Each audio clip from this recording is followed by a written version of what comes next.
ये विजिट करके देखे कि कितना काम कंप्लीट हुआ है।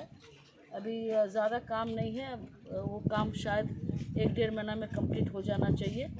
ये हमारे इलाका के बच्चे लोग के लिए बहुत एक बड़ा स्टेप रहेगा। जो गरीब बच्चे लोग हैं उनका कम से कम एजुकेशन, हॉस्टल, ये सब जो हमारे एरिया की मांग है वो पूरा होगा। तो अभी जैसे ये कंप्लीट होता है देखते हैं। हम लोग सब हमारे एमएलए साहब यहीं के बहुत कोऑपरेशन कर रहे हैं, जितने ऑफिसर्स हैं बहुत कोऑपरेट कर रहे हैं। So we are waiting for the school to get completed and all the best to this region Ampi for letting the school come to your area. कब तक इनॉग्रेशन हो जाएगा मैम?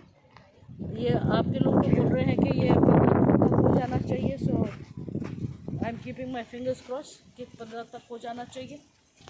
ये आपके डिपार्टमेंट के आदमी लोग हैं जिसको काम कंप्लीट करना है।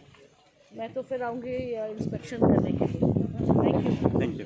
खुलुमखा आं रुमि मुरासिं हास्तिनि जत खागोनां लोकरंनो बुइसो ताइ गरिया तेरनरगै खाकाहाम ताइ खाफुरमाया फारो नरंनि बागै तुबै फाइगा स्वर्णा अक्षय अफार अफार चेंगि रजाखा 22 एप्रिल नि सिंनि 3 मे जरा स्वर्ण कमल ज्वेलर्स हास्तिनि जत लोकरंनि बागै काइसा कप्तमा काहाम तुबै फाइगा आबंखा स्वर्ण कमल ज्वेलर्स नरंनि मुचुंतै चाजाक्तै लाइट वेट नि गोबांमा रांसांनि मानै तुबै फाइगा ऑफर तंनाय 25% ऑफ रांसांनि मेकिंग चार्जेस ते डायमंड तंनाय 100% ऑफ डायमंड नि मेकिंग चार्जेस तेबो तंनाय डायमंड पाइथानिओ बम्पर लाकी ड्र आरो 3टा डायमंड नि रिंग ते डायमंड नि एग्जिबिशन बो तंनाय अक्षय तृतीया नि बागै जत लोकरंनो फाइना बागै कबक जाओ हमबाय।